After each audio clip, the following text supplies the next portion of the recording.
వారి కూతుర్ని అడ్డుకోవటం అనేటువంటి దానిపైన స్వయంగా వైఎస్ఆర్ కాంగ్రెస్ పార్టీ నాయకులు, పెద్ద నాయకులు జగన్మోహన్ రెడ్డి గారు, సజ్జల గారు, లేకపోతే మోహన్ రెడ్డి గారు లాంటి వాళ్ళు ఆ కార్యక్రమం ఎవరైతే ఆమెను అడ్డుకున్నారో వాళ్ళని ఖచ్చితంగా మేము ఖండిస్తున్నాం అనేటువంటి మాట ఆయన అనలేదంటే ఖచ్చితంగా వాళ్ళు కావాలనే ఆమెను అడ్డుకున్నారు. క్లియర్ గా మీరు ఒక బయట వేశారు, ప్రజలకి వాస్తవాన్ని మీరు ఈ రోజున తెలియపరిచారు. పవన్ కళ్యాణ్ గారు స్వయంగా నేను తండ్రికి కూతురికి మధ్య విభేదాలు సృష్టించడం నాకు ఇష్టం లేదు, ఆయన పెద్ద ఆయనకి నేను గౌరవిస్తా ఉన్నాను, మీరు మా పార్టీలో ఉన్నప్పటికీ కూడా చాలా అనుకుంటున్నప్పటికి కూడా ఆయనతో మాట్లాడకుండా, ఆయన సంప్రదించకుండా, ఆయన దగ్గరికి మమ్మల్ని తీసుకెళ్లకుండా జాయిన్ చేసుకునేటువంటి మాటలు చెప్పి ముద్రగడ పద్మనాభం గారికి ఉన్నతమైనటువంటి గౌరవాన్ని ఇచ్చినటువంటి పవన్ కళ్యాణ్ గారు ఒక పక్కనుంటే, నేను ఓటమి చెందితే నేను ఇంటి కులం కూడా మార్చుకుంటాను అనేటువంటి మాట అన్నప్పుడు జగన్మోహన్ రెడ్డి గారు ఏమనాలా? పెద్దవారు మీరు ఆవేశంలో అలా అన్నారు, అలాంటి ఏం వద్దులేండి, అటువంటి అవసరం ఏం లేదనేటువంటి మాట వాళ్ళు అనలా. దాన్ని పెంచి పోషించారు.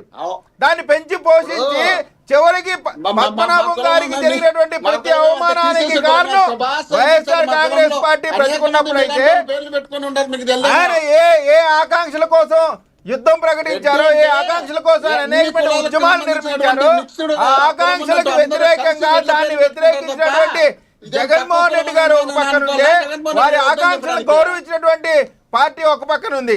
చంద్రబాబు నాయుడు గారు కాపులకి వచ్చేటువంటి రిజర్వేషన్లో మొత్తం ఓసీలకు మొత్తానికి 10%, దాంట్లో కాపులకి 5% ఇచ్చారు. దాన్ని మీరు ఎందుకు ముందుకు తీసుకెళ్లేదు జగన్మోహన్ రెడ్డి గారి ప్రభుత్వం? అవి చేయరు, అవి చెప్పరు సార్. జగన్మోహన్ రెడ్డి గారు ఎక్కడున్నారు? జగన్మోహన్ రెడ్డి గారు ఎక్కడున్నారు చెప్పండి. మోహన్ రెడ్డి గారు జగన్మోహన్ రెడ్డి గారు ఎక్కడున్నారు? జగన్మోహన్ రెడ్డి గారు ఎక్కడున్నారు? ఇప్పుడు ముఖ్యమంత్రి అయిన తర్వాత 27,000 కోట్ల రూపాయలు జగన్మోహన్ రెడ్డి గారు ఎక్కడున్నారు చెప్పండి. మీరు కాపుల గురించి మాట్లాడే స్థాయి మీకు లేదు. జగన్మోహన్ రెడ్డి గారు ఎక్కడున్నారు చెప్పండి. సందర్భంలో జగన్మోహన్ రెడ్డి గారు ఎక్కడున్నారు?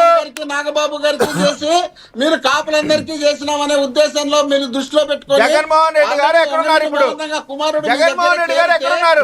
సార్ కాసేపట్లో వెళ్తారంటే ఇంకా ఎక్కడి నుంచి వెళ్తారు? ఏదైనా ఎక్కడి నుంచి వెళ్తారు? జగన్మోహన్ రెడ్డి గారు ఎక్కడున్నారు చెప్పండి. మీరు అడగండి, మా ఆయనకి నచ్చదేమో మీరు చెప్పమనండి. మోహన్ రెడ్డి గారు విజయ్ కిరణ్ గారు ఏదో అడుగుతున్నారు, ఎక్కడుంటే సార్ వెళ్తారంట సాయంత్రం. టైం ఎంత అయింది? జగన్మోహన్ రెడ్డి గారు ముద్రగడ లాంటి గొప్ప వ్యక్తి మీ పార్టీలో మీకోసం అనేకమైనటువంటి పోరాటాలు చేసినటువంటి మీకోసం సొంత కూతురుని కూడా విభేదించినటువంటి ముద్రగడ గారు చనిపోతే ఇప్పటి వరకు మీరు ఎందుకు వెళ్ళలేదండి? మీరు ఇచ్చేటువంటి గౌరవం ఏంటి? మీరు ఏ గౌరవం ఇస్తున్నారు? మీరు అన్ని కూడా జనం పోగాలా, జనం కనపడాలా? జగన్ వచ్చినాక మీరు చూడండి, ముద్రగడ గారి శవం దగ్గర కూడా వీళ్ళు జగన్ సీఎం అని అరవకపోతున్నారు. అడగండి, ఎవరు చచ్చిపోయినా జనాలు పోగు చేయడం, సీఎం అని అనిపించుకోవడం తప్ప, రాజకీయం చేయడం తప్ప, శవాల మీద పేలాలు ఏరుకోవడం తప్ప, మీ రాజకీయ ప్రాతినిధ్యం మొత్తం కూడా శవాలే. శవాల పైన పేలాలు ఏరుకునేటువంటి ఆలోచన రాజకీయ పార్టీ మీ పార్టీ. తన సొంత కూతురు వచ్చింది, ముద్రగడ గారు కోపంలో ఒక మాట చెప్పారు, దాన్ని మీరు ఇంకా దాన్ని సహకరిస్తా ఉన్నారంటే మోహన్ రెడ్డి గారు అంటా ఉన్నారు వాళ్ళ మహిళలకు ఏమి ఇవ్వాలా, రాష్ట్రపతి ఇవ్వాలా, ప్రధానమంత్రి ఇలా అంటా ఉన్నారు. సార్ భారతదేశంలో మహిళలు ఇద్దరు మాట్లాడితే అర్థం కాదు. మోహన్ రెడ్డి గారు మీకు ఇస్తాను, 1 minute ఆగండి, మీకు ఇస్తాను నెక్స్ట్ మీరే. మోహన్ రెడ్డి గారు మహిళల గురించి చాలా తక్కువ చేసి మాట్లాడారు. మహిళలకు ప్రధానమంత్రి ఇవ్వాలా, రాష్ట్రపతి ఇవ్వాలా అంటా ఉన్నారు. మహిళలు ఇక్కడ భారతదేశంలో ప్రధానమంత్రులు అయ్యారు, సక్సెస్ఫుల్ గా ప్రపంచంలో ఇచ్చినటువంటి ప్రధానమంత్రులు అయ్యారు, రాష్ట్రపతులు కూడా అయ్యారు. కాబట్టి మహిళలు తక్కువ అంచనా వేయమాకండి. రాణి రుద్రమదేవి పుట్టినటువంటి దేశం మన భారతదేశం. ఎక్కడ ఉపయోగం లేదు. ఎన్నికలప్పుడు ఓట్లకు మాత్రమే మహిళలను వాడుకున్నారు, పేరుతో వాడుకున్నారు తప్ప మీరు మహిళలకు న్యాయం చేయలేదు. జగన్మోహన్ రెడ్డి గారు ముఖ్యమంత్రి రాజ్యసభ మెంబర్లు, మంత్రి పదవుల్లో మహిళల గురించి మీరు చెప్తే దెయ్యాలు వేదాలు వల్లించేటువంటి సొంత చెల్లి కూడా మహిళే, సొంత తల్లి కూడా మహిళే. వారికి గౌరవించండి ముందర, సొంత తల్లి చెల్లి కూడా మహిళలే. అదే తల్లి చెల్లి అంటే కృష్ణారెడ్డి గారు వాళ్ళు పార్టీ పెట్టుకున్నారబ్బా. మోహన్ రెడ్డి గారు కాసేపు ఆగండి మోహన్ రెడ్డి గారు విజయ కిరణ్ గారు కృష్ణారెడ్డి గారి వాయిస్ అసలు బలంగా వినబడలేదు. కృష్ణారెడ్డి గారు మీ దగ్గర వాయిస్ క్లియరెన్స్ లేదు. మోహన్ రెడ్డి గారు దయచేసి కాసేపు ఆగండి ప్లీజ్. కృష్ణారెడ్డి గారు మీరు టాపిక్ మీద మాట్లాడండి. కృష్ణారెడ్డి గారు ప్లీజ్. సార్, ఇవాళ శవ రాజకీయాలకి అలాగే ఓదార్పు రాజకీయాలకు పెట్టిన పార్టీ పుట్టినిల్లు పార్టీ వైసీపీ. ఇవాళ మీరంతా సంపుకుంటే మేము ఓదార్చాల్సిందే తప్పదమ్మా. మీకు అధికారం ఇచ్చినప్పుడు సంపుకుంటూ పోతారు, సంపుకున్నప్పుడు తప్పదు కదా, మరి ఓదార్చాల్సిందే కదా. మీరు సంపే కార్యక్రమం మొదలు పెట్టారు, మేము ఓదార్చే కార్యక్రమం మొదలు పెట్టాము. ఆ తర్వాత సంపిన వాళ్ళని మళ్ళీ ఏం చేయాలనేది ఆ తర్వాత వాళ్ళు నిర్ణయించుకుంటారు సచిన వాళ్ళు. ఆ తర్వాత మీరు సంపుకుంటే పోండి, సచిన వాళ్ళు ఏం చేయాలనేది వాళ్ళు చూస్తారు. ఏంటండి ఏం భాష అండి? సచ్చేది ఏంటండి? చనిపోయిన వ్యక్తిని సచ్చే వాళ్ళు ఏంటండి? మోహన్ రెడ్డి గారు చూడడానికి మేము పోతాం, మీరు దాన్ని చంపడానికి మీరు రెడీగా ఉన్నారు. గౌరవంగా మాట్లాడండి సార్. ఇదే జగన్మోహన్ రెడ్డి, చనిపోయిన వ్యక్తి ఇదే సచ్చేది ఏంటండి? తండ్రి గారికి రాజశేఖర్ రెడ్డి గారికి ప్రభుత్వ లాంఛనాలతో గౌరవార్థంగా జరగవచ్చు సార్. కానీ ఇవాళ ఒక కాపు ఉద్యమ నేతగా ఒక ముఖ్యమంత్రి 2 సార్లు ముఖ్యమంత్రి ప్రధానమంత్రిని చూపించినటువంటి వ్యక్తి రాజశేఖర రెడ్డి గారు. రాజశేఖర రెడ్డి గారికి మీ చంద్రబాబు గారికి ఎందుకు పోల్చుకుంటారమ్మా? మీరు ఒకటి అర్థం చేసుకోండి, అక్కడ వైసీపీ నేతగా జరగట్లేదు. ఒక జాతీయ ఉద్యమ నాయకుడికి ఇవాళ ప్రభుత్వ లాంఛనాలతో ఇవాళ అంత్యక్రియలు జరిపిస్తారు. జాతీయ ఉద్యమ నాయకుని భార్యను నడి బజార్లో పిలుచుకొచ్చి పోలీసులతో తిట్టించినప్పుడు ఎక్కడికి పోయినారు మీరు? జాతీయ నాయకుని అభిమానించే వాళ్ళు భార్యను తిట్టించినప్పుడే ఆయన సగం ప్రాణం పోయింది. ఈ రోజు ప్రాణం పోయింది. ఆ రోజు మీరు చంపినారు ఆయన. నడి బజార్లో నిలువున భార్యను తిట్టించినప్పుడే చనిపోయినాడు ఆయన ప్రాణం లేకుండా. దోపిడీ చేసింది వైసీపీ పార్టీ సార్. ఒక ఉద్యమ నాయకుడిని రాష్ట్రాన్ని దోపిడీ చేస్తున్నారు కదమ్మా. రాష్ట్రాన్ని దోపిడీ చేయడానికి మీ నాయకుడు పక్క నుండి ఎగేసి సపోర్ట్ చేస్తున్నాడు కదా, నెల కింద తీసుకుంటా.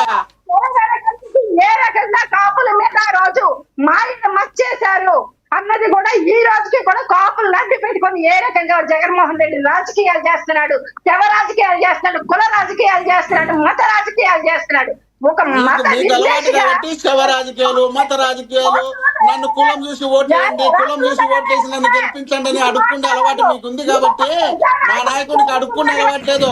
నా గొప్పదనం చూసి, నేను చేసినటువంటి పనులు చూసి, నేను మంచి చేస్తుంటే ఓటేయండి అని చెప్పిన ఏకైక నాయకుడు భారతదేశంలో ఆంధ్రప్రదేశ్ ఒక ముఖ్యమంత్రిగా ఉన్న జగన్మోహన్ రెడ్డి గారు మాత్రమే అడిగినారు. వేరే నాయకులు ఎవరు అడగలేదు. చేయలేదు కాబట్టి ఓటే లేదు. జగన్మోహన్ మంచి చేయలేదనే కదా ఓటే లేదు. ఆయన గెలిచి అందుకనే చేయలేదనే కదా ఓటే లేదు. ఈవీఎంల ద్వారా 60% తెచ్చుకున్నారు. మీరు ఈవీఎంల ద్వారా 40% ఎలా వచ్చింది? ఓటు ద్వారా జగన్మోహన్ రెడ్డి గారికి 40% తెచ్చుకున్నారు. రాష్ట్ర ఎలా వచ్చింది? ఏ ముఖ్యమంత్రి కూడా జగన్మోహన్ రెడ్డి గారి లాగా నేను మీ ఇంటికి మంచి చేస్తుంటే ఓటు వేయండి అని చెప్పినటువంటి నాయకుడు ఒక్క జగన్మోహన్ రెడ్డి గారు. మీకు దమ్ముంటే ధైర్యం ఉంటే మీ నాయకులు చెప్పమనండి. ఇప్పుడు కబుర్లు చెప్పగలం కాదు, జగన్మోహన్ రెడ్డి చరిత్ర గురించి, చెత్తపుట్ట గురించి రాష్ట్రంలో ఎవరికి అవసరం ఉండదు. జగన్మోహన్ రెడ్డి గారి చరిత్ర మీ నాయకులకు ఒక్కరికి లేదు. జగన్మోహన్ రెడ్డి గారి చరిత్ర ఉంది కాబట్టి 40% ఇంట్లో కూర్చున్నా. మీరు మొత్తం 50 ఏళ్ల రాజకీయ అనుభవం కలిగినటువంటి నాయకులు, కేంద్రం, రాష్ట్రం, ఎన్నికల కమిషన్, సినిమా యాక్టర్లు అందరూ కలిసిన వచ్చిందైతే ఆఫ్టర్ ఆల్ మీకు 54%. ఎక్కడమ్మా జగన్మోహన్ రెడ్డి గారిని పోల్చుకుంటారు? ఆయన నాయకత్వానికి భారతదేశంలో దీటైన నాయకత్వమే లేదనేది గుర్తుపెట్టుకోండి. మీరు దేశము, రాష్ట్రము అందరూ కలిసి పోటీ చేస్తే 40% జగన్మోహన్ రెడ్డి గారికి వచ్చే, మీకు వచ్చింది 54%. అంటే 40% అప్పుడు మిషన్లు బాగానే పనిచేసినాయా? 40% ఓట్లు పడ్డప్పుడు మిషన్ లోకేనా? 40% మిషన్ లోకేనా? వైఎస్ఆర్ కాంగ్రెస్ పార్టీ పాపం అధికారం పోయేసరికల్లా ఏం మాట్లాడుతున్నామో అర్థం కానిటువంటి మీరు దేశంలో ఉన్నటువంటి నాయకత్వం అంతా కావాలి, దేశంలో ఉన్నటువంటి జెండాలు అన్ని కావాలి, దేశంలో ఉన్నటువంటి ఎన్నికల కమిషన్లు వాడుకోవాలి, దేశంలో ఉన్నటువంటి నాయకులు ఉన్నటువంటి డబ్బులన్నీ సేకరించుకోవాలి. అప్పుడు మీరు ఎన్నికలకు రావాలి. ఆ తర్వాత మీరు గెలిచాలి. సింగల్ గా మీరు గెలిచలేమని కదా 17 సంవత్సరాలు ముఖ్యమంత్రిగా పనిచేసినటువంటి వ్యక్తి సింగల్ గా నేను పోటీ చేస్తానని సాహసం చేసే ధైర్యం లేకుండా ఉన్నటువంటి చెప్పండి. ఏంటి సార్ మోహన్ రెడ్డి గారు, మోహన్ రెడ్డి గారు, మోహన్ రెడ్డి గారు, కృష్ణారెడ్డి గారు దయచేసి ఆగండి. సింగల్ గానే పోటీ చేస్తానటువంటి చెప్పినటువంటి నాయకుడు జగన్మోహన్ రెడ్డి గారు. మోహన్ రెడ్డి గారు, మోహన్ రెడ్డి గారు, మోహన్ రెడ్డి గారు ఏంటి? ఈ టాపిక్ గురించి కాకుండా ఒకటి మిమ్మల్ని అడగాల్సి వస్తుంది. ఒక్క నిమిషం కృష్ణారెడ్డి గారు, కృష్ణారెడ్డి గారు దయచేసి ఆగండి, దయచేసి ఒక్క నిమిషం. సింగిల్ గా ఉండటం మళ్ళీ పోటీ చేసి గెలిచేస్తాడండి జగన్మోహన్ రెడ్డి. 11 మంది ఉండి అసెంబ్లీకి వెళ్ళకుండా పారిపోయేవాడు.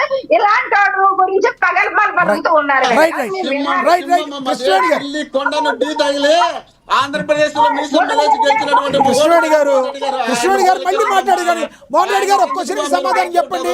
మోహన్ రెడ్డి గారు టాపిక్ కి కాకపోయినా ఒక క్వశ్చన్ మిమ్మల్ని అడగాలి. అందరూ అడుగుతున్నారు, ప్రజలందరూ అడుగుతున్నారు.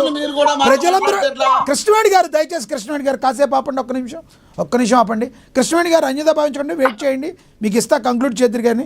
ఎస్ మోహన్ రెడ్డి గారు, రాష్ట్ర ప్రజలందరూ అడుగుతున్నారు. నిన్న సాక్షాత్తు మాజీ ముఖ్యమంత్రి జగన్మోహన్ రెడ్డి గారు సీదిరి అప్పలరాజు గారు కొడుకు కుమారుడు విషయంలో యాక్సిడెంట్ అయిన విషయంలో 18 ఏళ్ల యువకుడు పాప అనుకోకుండా యాక్సిడెంట్ చేస్తే శిక్షిస్తారా, ఏ రకంగా శిక్షిస్తారు, 18 సంవత్సరాలు నిండిన తెలవని అభోసమం తెలియనని మాట్లాడతానని ఎలా చూడాలి? ఆయనకున్న ఎక్స్పీరియన్స్ అనుకోవాలా, ఇన్ఎక్స్పీరియన్స్ అనుకోవాలా? ఆయన మాటలను ఎలా చూస్తారు మీరు? కాదయ్యా, 18 ఏళ్ళ చిన్న పిల్లోడు